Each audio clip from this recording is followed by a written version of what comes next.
Hi guys, welcome back to the channel. Today I'm interviewing someone very, very special. It's Dr. Zyad Taha, who is a graduate from the English medical course and currently doing his specialization in Italy, which is quite an interesting choice. Zyad, can you give us an introduction to yourself? And what I specifically want to know is why you actually chose to stay in Italy when a lot of our classmates decide to go to other countries. Thank you, Sarah, for first of all for having me on the show and for the great introduction. I really appreciate it. So I am Zyad Taha. I was born and raised in Saudi Arabia. I studied medicine at Sapienza. I did the English course, and then I decided to stay here in Italy because I really liked the country, and I got interested into orthopedic surgery, and I realized that the program of Florence is one of the best in the country, and I just decided to stay. So what I think is important to note is that orthopedics is one of the most competitive specialties to get into, and he also got into one of the most competitive hospitals here. So what I kind of now want to know is why Italy? Why not UK? Why not America? Why did you decide to stay in Italy? It's okay. Can I have the mic? Don't hold it too close though. All right, Yeah. There's a good distance? Yes, that's a good distance. All right, so there are many factors which were the reason that I stayed here. First of all, so I speak only English, Arabic, and Italian. Only? And only, yeah. Only 3 languages. And this restricts where I could go. So my choices were, for example, I could have gone to America, but it's a really far country. Like, my parents live in Saudi, and I did not want to go far away. Plus, I do not like how the healthcare system is organized there, and I would like to work in a public healthcare system where I feel I'm helping the poor. I'm doing something useful for the community. The UK's program was quite different, where you have to have foundation years at the start, which is quite useful if you don't know what you want to do.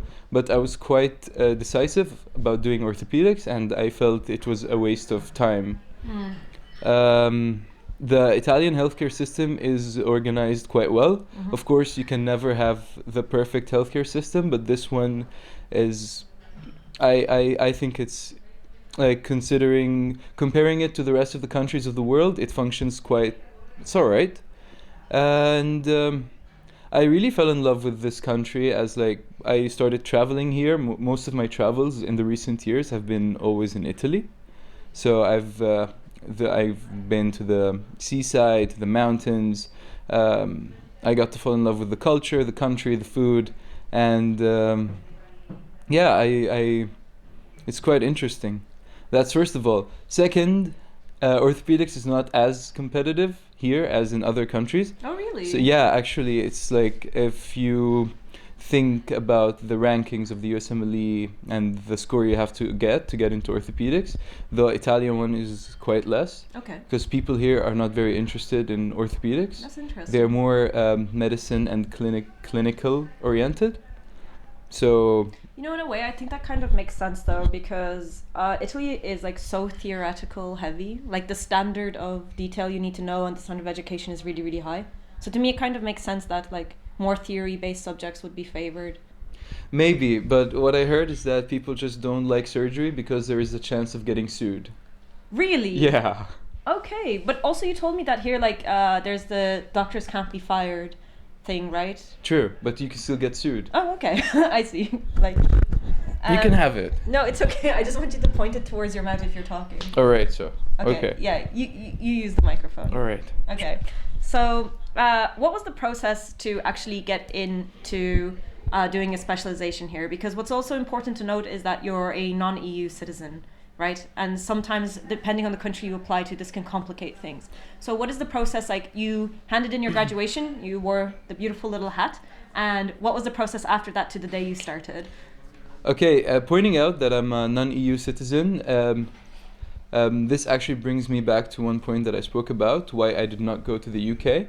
The application to the UK for European medical graduates was quite easy because all you had to do was the IELTS exam to prove your language, being able to speak English, and also you had to do a situational judgment test, which was a test that's not related at all to medicine.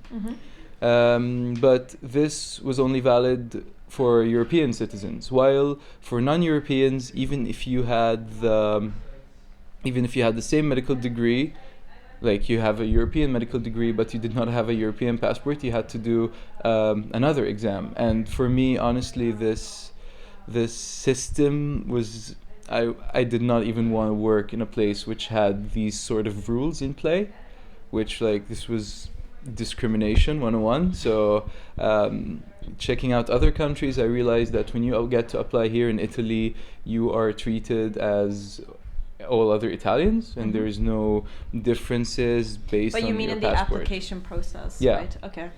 So, like, the same procedure that I have done is the same one that all my Italian colleagues have done. So you graduate and then you just do an exam. It's quite simple, actually, especially if you're a European graduate. You have to have a medical degree that is equivalent to the Italian one. Mm-hmm. So in my case, because I studied in Italy, I already had that. Mm-hmm. For other people who live abroad, they have to do a couple of exams to have the equivalent, Okay. and then they do this entrance exam. Okay. This entrance exam is one exam that's done yearly. It's done on a national basis, Okay. on a national level. So all medical students who want to get into a residency program for all hospitals in Italy and all residency programs, they do one single exam at one specific time. Okay. Quite cool. Just like the IMAT. Just like the IMAT, Okay. exactly. So you do this 140 question exam, which gathers questions from all the subjects of medicine. And the chunks vary based on how important the subject is. So in the recent years, it has been cardiology, Mm-hmm.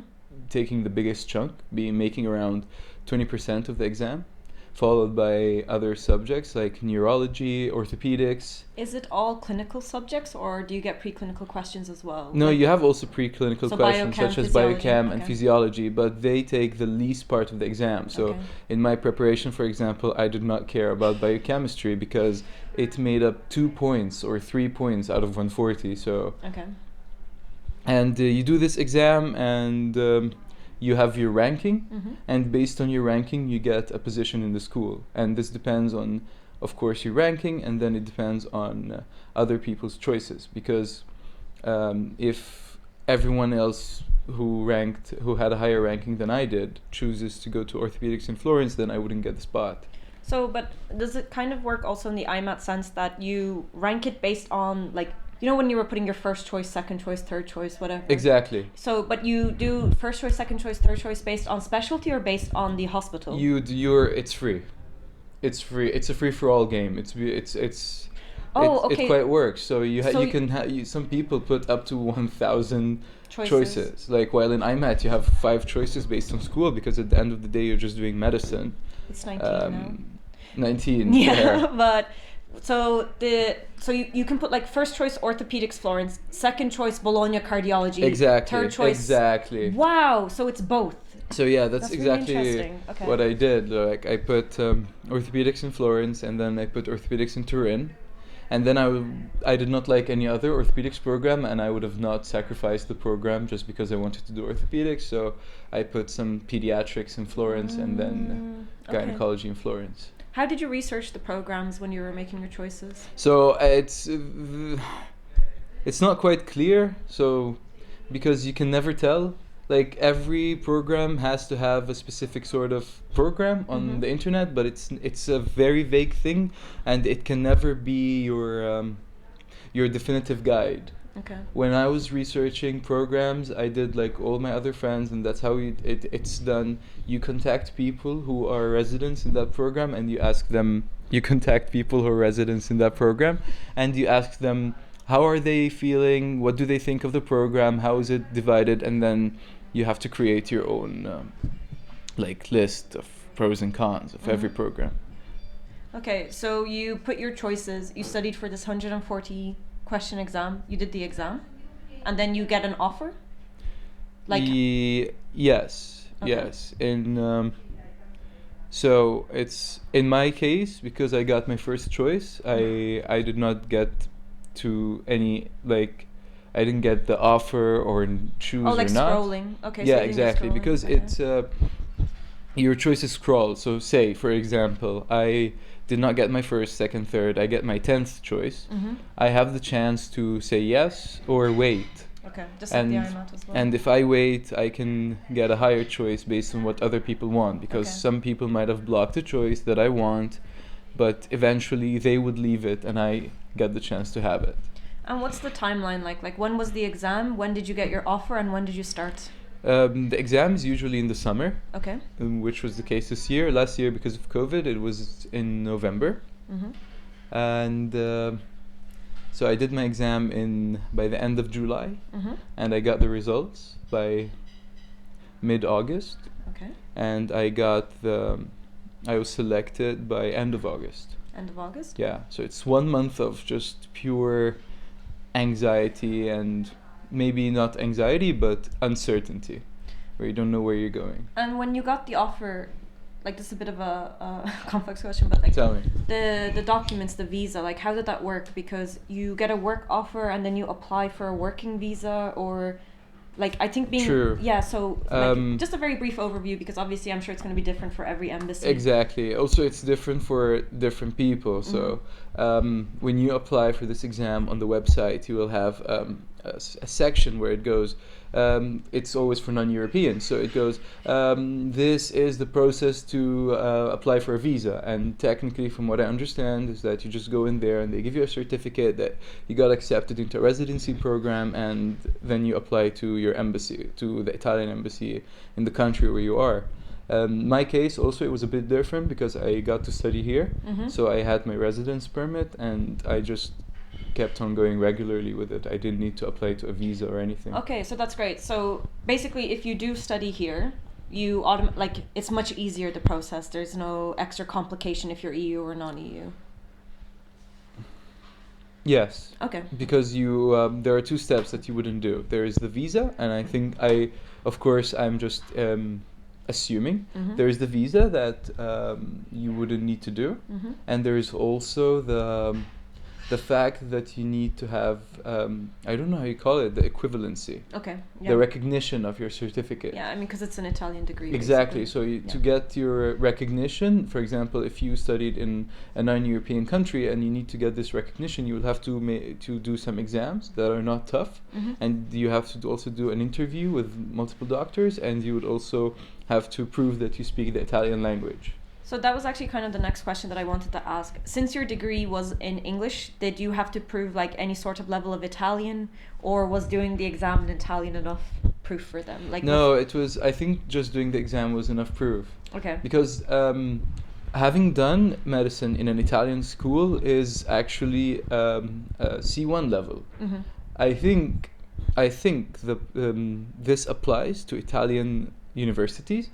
And I think it applies to non-Italians doing Italian university because it makes sense if you graduate. So like, you never had to sit an external exam for Italian? In my case, no. Okay. Even in having done medicine in English, I should not have this C1 level of Italian, but I still do. So neither me nor my colleagues had to do any language exam. Okay, that's really good to know. So this was kind of like everything I wanted to ask about the process. Now I kind of want to ask about the residency itself. And since we were talking about Italian, how do you find like the language barrier? Because you studied in English, right? We did everything in English. I bet you're like I'm sure that you feel very much more comfortable in English before you started, especially. So can you tell me like your experience with having to speak Italian? Do you feel it's a barrier? Do you feel any sort of not exclusion, but do you feel like sometimes your colleagues have a problem with your Italian? Not the level of it, but do you think the fact that you're not a native speaker, do you think it bothers them or the patients? Or like, I know this is a very raw question, but I want to know everything about the language barrier. Okay, so when I first joined medicine, I did not have any plans to stay here in Italy, so Italian for me was just like, I'm gonna barely get by, learn the basic Italian that just makes me order food at a restaurant and speak to people at a party and say, hey, my name is Zyad. That's it. But in my fourth year, I realized I wanted to stay here, and that's where I started learning Italian.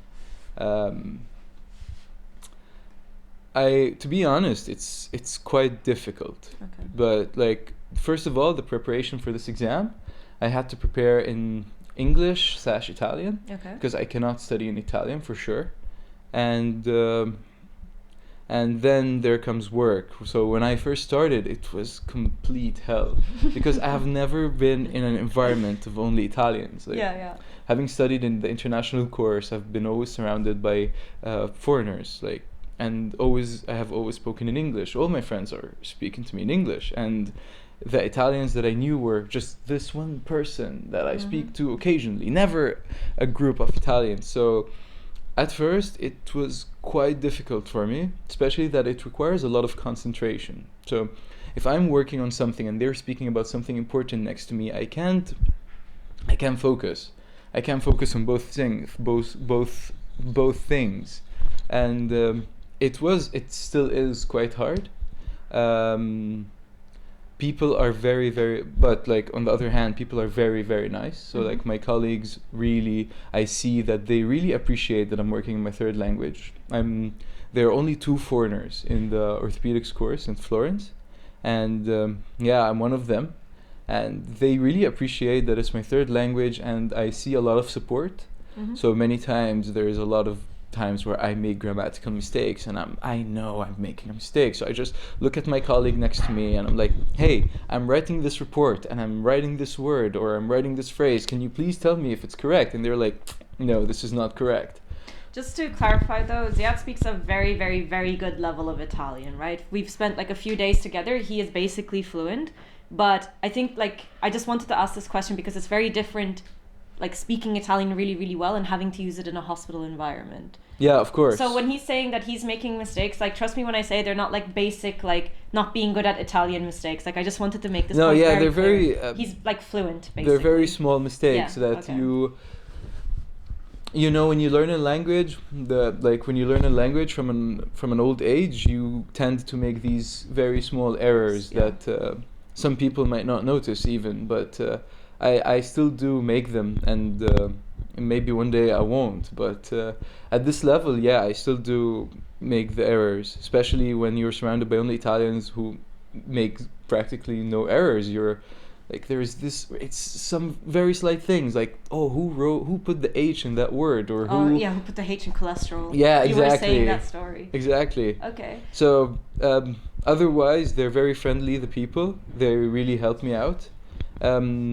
So you've never felt like discrimination? Sometimes I'm getting there. Sorry. Getting okay, there. Go ahead. With patients, it's never a problem. Okay. So like sometimes, you get patients of everywhere, and sometimes patients say words that I have no clue what they mean, because sometimes the words they say are not even Italian. Okay. Like they're dialect from somewhere where they come from, and I don't get what they mean, but it's super chill. I get to ask them, what does this mean? And they also appreciate that I'm a foreigner, and I've never felt this, like, any sort of discrimination in that sense. The only thing that I feel is a little bit annoying is that sometimes after having a 13-hour shift, your brain's fried. And at that point, sometimes I struggle to speak, and my brain just turns off, and I really can't even formulate sentences. And it happens sometimes that I speak in English without even knowing that I'm speaking in English. And I'm like, what? Why isn't he understanding me? This is one thing, but all of this gets better with time, because the more you push, the better it is. And the last thing is that sometimes when I hang out with my friends, I hear them speak in slang Italian. And this is not something that I'm quite comfortable with, but again, it's a bit hard for me to get them, but then again, it's always getting better. Okay. So I just noticed you said after a 13-hour shift, which is a perfect transition into kind of asking, first of all, how long is the residency, and how long are your days? My days are quite long. Okay. Like, my days are really long. It's horrible. I do around like a minimum of 60 to 70 hours per month, but per week. Sorry. I was about. Yeah, I hope. I okay, wish. so 70 hours a week. Yeah, that's an average, I would say. That's quite long. Yeah, I know. We work Saturdays, Sundays. You end up like you realize that you're the resident and you're a part of the team who's taking care of the hospital technically, and you and your colleagues have to always be there because so I do a 60-hour shift as a minimum. Then I have free shifts where I end up staying in the hospital.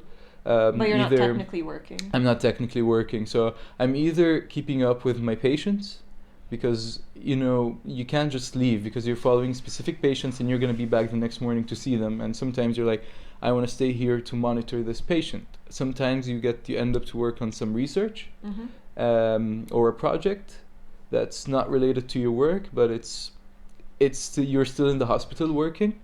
And also sometimes, especially now in COVID, you end up covering for a lot of your colleagues. Because as I said, it's a very collaborative environment.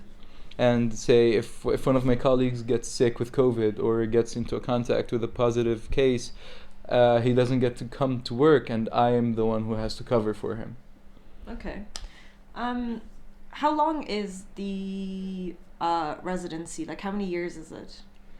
Sorry, before I ask that question. Yeah, sure. So, these super long days and shifts, and you're basically in the hospital every day, etc., etc. Do you think that this is like a surgery thing, or is it like just an Italy thing? No, I think first of all, it's a surgery thing. Do you think it's like this in other countries? Yeah, of course. Okay. Like, I have friends in the States who also do the same amount of hours. Okay. We're all burning out very soon. Okay. Not a good thing. But not a good thing. But I think first of all, it's surgery residencies are more inclined to have these horrible working hours, and also I think good schools have good horrible working hours, because it puts you under so much stress that if you get out of here, you're a monster. You can make it anywhere. Yeah, exactly. Yeah. The more you spend time in the hospital, the more you learn, and Do you not think it should be a bit more balanced, though? I think so. But at the end of the day, you can't create your own program, and you just have to pick. So this one, a lot of work, but I end up doing something that's very gratifying, and I learn a lot. So it's all right. Sometimes also it's not the same all over. Like it's more surgery, but also you would do orthopedics in another city and work much Okay, less. I understand. Depends, so it's also it always the depends on program. the school. It always depends on the program and the school. Okay, interesting. And how many years is the residencies? Like, I mean, also other than orthopedic surgery, do you know like what the residency durations would be for? I think orthopedic surgery is 5 years. The 5 program years, is 5 okay. years, and I think the average residency in Italy is from 4 to 5 years. Okay, so just like Generally, other countries, yeah, like- okay. I know pediatrics, neurology lasts also 5 years. Okay. That's it. Okay, cool. And the question that everyone is wondering is, do you get paid for being a resident, or are you still like, do you pay fees to the university? How does the pay work for residency? It's quite interesting because I pay fees for the university. You pay? Oh, yeah, wow! I do. did not know that. Yeah, I didn't say it, but I pay fees for the university and then I get paid. It's quite funny because my salary is already quite. I get paid first of all. My salary is quite low. Okay. And then I end up paying fees, which makes it even less. How much are the fees? Depends on the school. Okay. Depends on the is it school. the same? Is it comparable to what we paid in university, or is it more? It's more. So, like, for example, I know that a residency in Sapienza costs 1,000 euros per month, per year. Sorry, per year, per year. Okay, per year. Okay, so it's just like the fees we Yeah. paid. While Gemelli in Rome costs 3,000. Is that because it's a and- private hospital? Yes. Okay, so in private hospitals you pay the higher fees. Yeah, that's the trend. But also, I'm in Florence, which is a public hospital, and we pay 2,500 per year. Yeah, but I think it also might be because like in Sapienza we paid less because we were international students, whereas if we were Italian it could be up to 3,000 based on our ISE. Fair. Yeah, so I guess you're paying fees like Italians do now. Yeah, fair. Okay. I'm always mentioning the maximum amount that you can pay, Yeah, which okay. is 2,500. Yeah, cool. And so your pay on average per month, how much would you Don't say? hurt me, Sarah. Okay, I okay, don't I'm wanna, sorry, I'm sorry. I don't I'm want to sorry. mention it. Okay, can you give me an average, not yours, but like an average? Say like you have colleagues in Sapienza, I'm sure All you know residents in Italy get paid 1,600 euros per month. regardless of hours. Regardless of hours, and regardless of the residency you're making, and regardless of anything. So, for example, compared to my colleagues who do dermatology, Yes. I get paid, say, 3 euros per hour, while they get paid, I don't know, 20 euros per hour. Amazing. Okay, so regardless of hours, you get 1,600 flat Exactly. throughout the 5 years. Exactly. It doesn't increase throughout the years? I think it increases like by 200 euros, but from third year onwards. Okay. And it's like 1,600 to 1,800, but I can't be sure about this. Like, I did not read anything. I just heard people speak. And do you have any idea, once you complete your residency and now you're an attending, do you have any idea what the salary is like? It depends where you work, because it's not like I think attendings in Italy earn quite less. Mm-hmm. Like especially if they start, if they're just newly assigned. Mm-hmm. While if you, especially in the public sector, I mean, while if you work in the private sector, I think you get paid much more. When you're doing the exam, you can also put private schools down? Yeah, of course. And is it better to pick private schools or public schools? Always do you think? depends. Mm-hmm. Always depends on the program. Always depends on where you want to live, like the city, the area, like usually there is the trend that private schools are better than public, but that's not true for all specialties. Okay. So again, you just have to research the You have to really research it. Like you have to pick what specialties do I want, and like this is at least what I did. Picked out 3 specialties that I'm interested in, found out the best schools for them, and then started researching people, contacting them and asking them how do they feel. And this actually changed a lot my choice. Okay. And so you said that you work like up to 80 hours a week. Could Yes. you walk me through your typical day, also before and after the hospital? So like if I wanted to go into surgery in Italy, what can I expect from my day? So my day starts at 5:40 a.m. Okay, amazing. Wake up, breakfast already ready from the night before, because you don't have time to prepare breakfast. Beautiful. Very quick breakfast. In the morning, I usually go through what I'm gonna do during the day. So like say if I'm seeing this surgery, I would go through some of my notes about the surgery, or if I'm doing some clinic, say I do the feet clinic, I would sit down and review some of the feet's anatomy and feet's pathology. Just a very regular example. I'm at the hospital at 6:30, maximum 6:45. The working hour shift starts at 7, but since I'm first year, I always try to be 15 minutes earlier there. I work in the clinic. That's not the main thing, sorry. I work in the ward, Okay. the orthopedics ward. But so like for someone who's in high school, like the ward, the clinic, this doesn't make a... All right, so, like, yeah. cool. So someone breaks their bone. Okay. The first thing they're gonna do, they're gonna go to the ER. Uh-huh. Once you get to the ER, you'll find me. That's like the first year's resident's job in my hospital. And that's the clinic. That's what you're... No, that's the ER now. Okay, I'm trying to be as simple as possible. Okay, cool. So That's I the do ER. shifts in the ER, where I do the initial triage of patients. Okay. So like if a patient comes, I will do the first initial exam, write down the report, ask for x-rays, and then hand him over to an older resident who's gonna do the further workup. Those are the shifts in the ER. Tomorrow actually I have one. Okay. And then say this patient is going to be operated on. He will need to spend some time in the hospital. And when he spends the time in the hospital, he spends it in the ward, which is literally the wing where we keep all the patients. It's exactly what you see in all movies. You know, the patient who's staying there for 3 days, getting monitored. That's the ward. Okay. And I do shifts in my ward, and there you follow patients, you consult internal medicine, you ask for exams, you have to use your knowledge as a doctor there, not just an orthopedic surgeon, to follow this patient. Those are the shifts in the ward. And I tend to do a lot of those, especially being the first year. They try to teach us how to take care of the patients and manage a polypathology patient. Those are the wards. Then I also do shifts in the OR, So there's this hierarchy in the OR where you have first operator, second, third, and fourth operator, and since I'm the first year, I'm always the last one, and I'm always the fourth operator, and it's very specific your roles. So I do quite simple stuff, like hold The clamp. hold clamps. That's all I do. But I end up learning how to get into the OR, how to how to behave around the sterile environment, what to touch, what not to touch. Very funny incidents happened in the first month, and as I grow older and other residents join the program, they're going to be the fourth and I'll be the third, and that's how it goes. Okay. So I do ER, ward, and surgery room, and then I also do shifts in the clinic. Okay. And that's where we have patients who come for follow-up, so someone we operated on who's coming for follow-up, or someone who's coming for the first check. Okay. And then?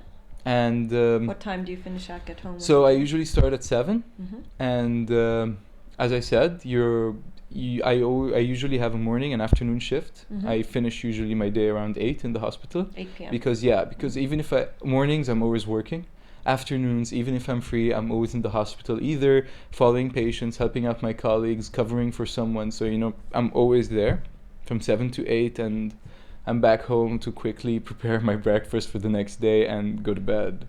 Okay. And do you eat at the hospital?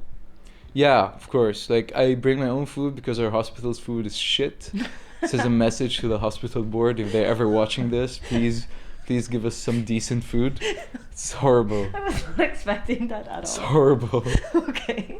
Yeah, so I bring my own food, and there's this nice culture in the hospital where we look for each other and we have lunch together. Everyone brings their own food and we have lunch together, discussing how hard our day was. Okay. It's kind of nice. It sounds nice. Yeah. Like that you get to share in the misery. Share the misery. Yeah, exactly. yeah. So, the last question I want to ask to you. What do you think is the most beautiful part about doing your residency in Italy? And I'm not talking about how beautiful the country is. I'm talking about actually doing your residency here. What do you think is the absolute best part, the creme de la creme, if you will, of doing your residency here compared to another country? And what is the actual worst part? Okay. I really don't have a ready answer for this because it depends on each person. It depends on how each person sees the residency, and it also depends on the program. In my case, I think the best thing is that the program really prepares you to be an orthopedic surgeon, and I think the worst thing is that you work a lot. But this again can change from one person to another, from one perspective to another. My friends are very happy to work all this time, and they see it as a positive thing, while others are complaining all the time. Okay. I think at the end of the day, your choice to do your residency in which country is going to always depend on individual factors. Where do you want to go? How good are you with learning languages? How well can you get to speak Italian?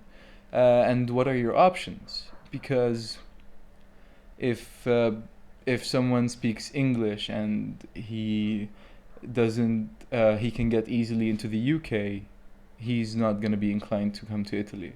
Okay. You get what I mean? Yeah. Some people are mad about the country and they would like to come here no matter what, no matter test, language, whatever, these can come. So there is no wide answer that can fit every single individual for this. But I guess from everything you told me, what it sounds like for those of you that are studying in Italy right now, if you want a guaranteed, you know exactly what you want to go into. For example, you should go for somewhere like Italy, right? Compared to if you don't know what you want to do, you want to try different specialties, then maybe the UK is more fair. I don't know if that makes sense. That makes absolute sense. In the UK, you get to do a lot of different specialties before you start. Also, one more thing, again, because we're usually comparing the UK and Italy, because most of my colleagues... the UK is a very, very popular choice. Yeah, especially in our course. But also, if you compare a country like America, it's quite hard to get there. You have to do usually step 1 and 2 and do some shadowing and It's quite expensive it's as quite well. expensive, Yeah. quite hard, quite demanding, very competitive. So Italy wins over that side because you can get into a specialty doing much less effort. Yeah. You get paid less though, much less. Okay. So, Dr. Zyad, before we end the interview, is there any one piece of advice you would like to give any student who's watching this, who might be inspired by you, who want to like follow in your footsteps? What's your advice to them? My advice is to study a lot, and work a lot on yourself. Love yourself and try to be the best version of yourself. Oh, very nice message to end the interview on. Guys, thank you for tuning in. By the way, Zyad is also making a website, and there's going to be a newsletter there where he's going to update you all about his specialization and his life, and Yes, check it in the description box down There below. you go. This is how it works. Yeah, right? yeah, yeah. So in the description a box down natural. below. He's a natural. Okay. And then we wave, and then And then we wave, and then we say, don't forget to like, subscribe, and hit that the bell. the bell button. Yes. Yes. Bye, guys. Yes, we're done.